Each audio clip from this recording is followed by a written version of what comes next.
hat too. Yeah, I got this t-shirt especially for tonight. I know. Yes, this talk is brought to you by Quiegen. And I wish I were kidding. Glad you're here. I respect that. Okay, well, my name is Andrew and I'm a scientist, yes. And I'm not just a scientist, I'm in fact a legacy scientist. And that means that I'm descended from a scientist. My grandfather was actually a scientist in his day. And I know that you're immediately asking, Andrew, what was your grandfather famous for? And the answer is, my grandfather was a specialist on winkles. What are winkles, is your follow-up question. Which is a reasonable question to ask. They basically are a small shelled critter, not as big as my hand. In fact, they're teeny weeny little things that live on rocks. Not to be confused with barnacles, which incidentally have the largest genitals of any animal. Because after all, barnacles are stuck to rocks all day long. How are you going to visit a lady? You can't go, so... I used to have a friend who was known as Barnacle Bill, but that's nothing to do with that. That's an unrelated item.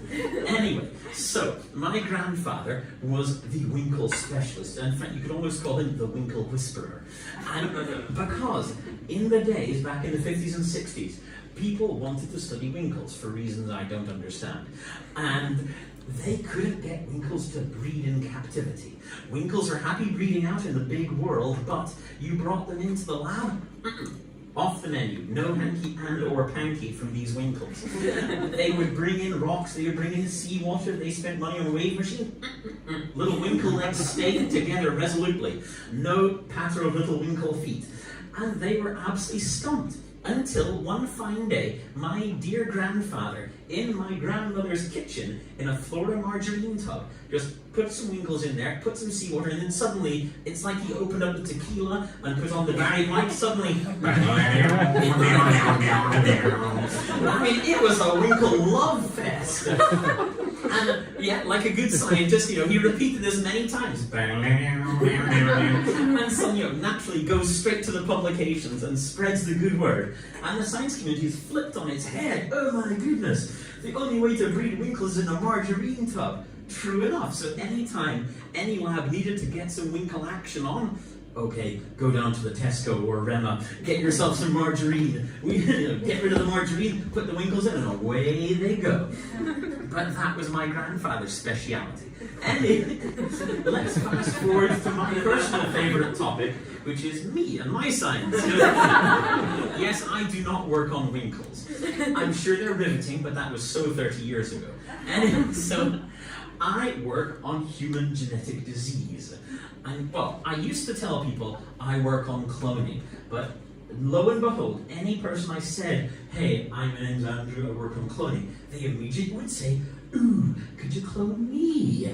Or, what's the biggest animal you cloned? And they think they're the wittiest person and the most original person ever. I swear it's like my job is cloning people to ask me that question. Because that's all I would ever get. And so after a few years of being thoroughly nauseated by this unoriginal question, I changed my thing. So, hi, I'm Andrew, I work on human genetic disease. I put a big explosion in the path of any humor. And they would then ask, oh, what genetic disease? Hoping it was something hilarious like compulsive flatulence. But no, it's like, I work on a disease that causes mental incapacity in children. Absolutely no humor to be had in this. And, that would stop them in their tracks. And this is true. I mean, my bread and butter, as it were, is that when a doctor finds a new case of mental instability in a child, then my boss gets an email from them going, sir, we found another one. These are some of my colleagues in the program, they know exactly what I'm talking about. It's like the bat phone rings in his office and somebody's like, sir, yes, it's the 61st case, yes. Don't worry, we'll send you the details. And then what do? I have to recreate this. So we actually make mentally disabled fruit flies. Yes, fruit flies are not the intellectual giants to begin with. How, I hear you asking, do you tell if a fly is mentally incompetent? Amazed, it's actually surprisingly straightforward. I mean, yes, flies, not rocket scientists, but, you don't need many permits to work on flies. If you squash 1,000 flies, that's Tuesday morning. If you mildly offend 10 mice, you better have a crap ton of permits and lots of money to back it up. So, fruit flies is the way to fly. And so, these flies, they don't know the difference between daytime and nighttime. They also have the inability to learn new things. So if you go like, the flies will think, whoa, what was that? And then if you do this repeatedly, the flies will eventually learn and go, it's that snapping fingers guy. Yeah, good rhythm, but no, I'm not jumping. But these mentally incapable flies are like, bloody hell, did you hear that snapping guy? Every single time. So, you know, in the scheme of things, that's reasonably easy to study. But I mean, yeah, I could say it again, and I will, but flies, yes, are not the smartest tools in the animal shed. Flies are so dumb that if you take the headless corpse of a female fruit fly and spray it with pheromones, then a male fly will happily get his grind on without bothering to check that his partner in fact has a head or a pulse. Yeah. And on top of that, in a group meeting, I was very definitely awakened. Then I also heard, that fruit flies actually resort to alcoholism. Some scientists, and this was about 10 years ago now, they actually got themselves a grant, applied for money to mess with some flies, and what did they do? They took 2 groups of flies. One of them, they gave access to all the female fruit flies they could want. Oh yeah. And the other group, they just kept all the boys together, all lonely in a bottle together. And then they gave them a choice. Sugar solution or sugar solution with alcohol in it. And so, clearly, the ones that just had themselves some action, they go right for the sugar, go, oh my goodness, that was exhausting, I need my energy and I'm going back in there. But the ones that had just been all boys together, they resort to booze. Yes, we're replicating nature right here. And I will never forget, my dear sweet wife was actually here. When I told her about these fruit flies resorting to alcoholism, my dear sweet wife immediately responded to say, so, you tell me you're part fruit fly? Anyway, off on another random tangent.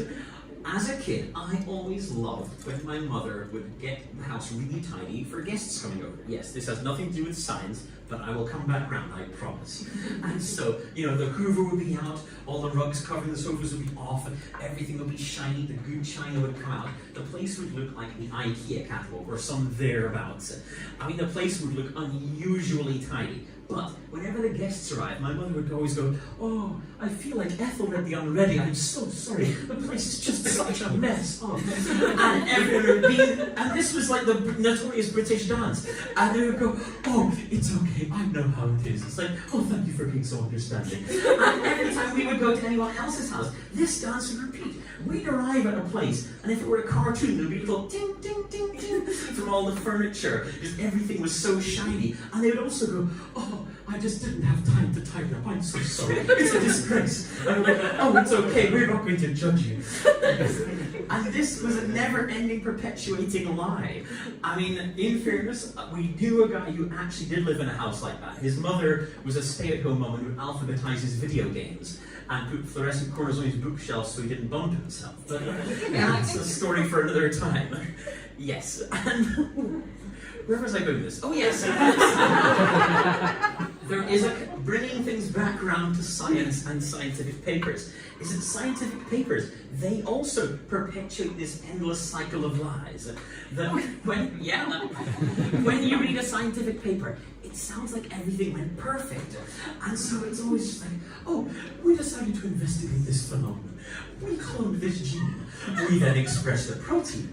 We purified it to a very high degree. We then did a little test on it, and it shone like a diamond. And it plays, it's like the scientific equivalent of an IKEA catalogue going on. But that's because no scientific would instead actually say, we tried to clone gene ABC1, It didn't quite work. Turned out there was no such thing as ABC1. We started trying to look for ABC2. Then we tried to express it. It kind of fell to pieces. So we then realized we were doing the wrong thing. The technician had a nervous breakdown. His replacement, however, started ABC2 with the correct kit. And 6 months later, after much gnashing of teeth, then he finally got a little bit of it. We did some tests. Turned out he'd used the wrong thing there too. But then, 6 months after that, then he finally had a look and realised it was the wrong thing. That's the results.